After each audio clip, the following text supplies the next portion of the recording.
There's a lot of changes happening in the world of compounding medicine right now. So I wanted to make this little video to kind of go along with the email that we are sending out highlighting those changes. The email talks about the program itself and how you will be affected. We've done everything we can to try to make it as easy as possible while staying within the FDA regulations. So I'm going to explain a little bit about how and why that's happening. So as you guys know, when our very first visit, we talked about compounding pharmacies and how the only reason why they were able to take the active ingredient in the Ozempic, Wegovy, Mounjaro, those things, is because it was on the FDA shortage list. Now it is no longer on the shortage list. And what that means, we just have to be more restrictive in how we prescribe these. And then just like it, you can't just prescribe it to anybody, take it, in any type of way. It has to be, we have to be able to justify why we're giving you the compounded medication and why you cannot take the commercially available product. Price cannot be a factor in that. We know that the commercially available product, a lot of insurances don't cover it. Can be very, very expensive at upwards of $1,200 a month for most people on the low end for semaglutide. On the high end, it's like $1,600 a month. And the big pharmacies are making an effort to try to make it more reasonably priced. However, it is still pretty expensive. And with those, you do not get the support and guidance for the lifestyle changes that you need to be able to not only make the changes, but maintain them long term and likely not depend on the medication. So that's the foundation of our program. So we are going to be able to continue our program, and the majority of you will not be affected by this other than some tweaks in your medication. So in order to justify it, we're going to have to ask questions more than I already do. I know I already talk a lot to y'all in each of your visits, but it's going to be more specific to your goals, your side effects, things like that. So right now, if you are on a commercially available dose, that is going to have to change. And if we can't justify why, then we will not be able to prescribe the medication for you.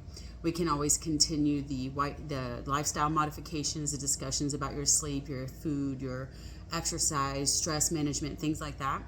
And if you don't know what your dosing is, if it's commercially available, you don't have to worry about that. I will walk you through it with each of you individually through your visits.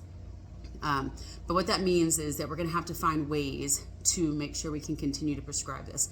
So if you are having, so I guess I want to say some typical reasons why we would be able to continue making this the compound version of this is if you're struggling with side effects such as constipation, nausea, heartburn, fatigue, things like that, anxiety, depression, those are all things, potential side effects of the medications, whether it's the compounded version or the commercially available version. But sometimes we can adjust the dosing to minimize those side effects. So those are some of the reasons why we would be able to continue to do this for you. The other thing is the doses that are intermediate. If you've been sensitive to medications in the past and we're afraid to increase your dosing because of those potential sensitivities, that is another reason why we would be able to continue. So those are just a couple of things that we could talk about. I mean, we already talk about them, but we'll be talking more about them specifically at each visit and making sure that we are moving towards meeting your goals. I do not like fast weight loss. You guys know this about me. We got to keep it low and slow because that is the best way to do it. And you're going to be more likely to be able to maintain that weight loss afterwards. So I could talk about this all day. I don't want to keep rambling your ear off, but I just wanted to let you know that at each visit we're going to be more focused about those and making sure that we are staying within the guidelines that the FDA has set forward and can continue to prescribe this medication for you.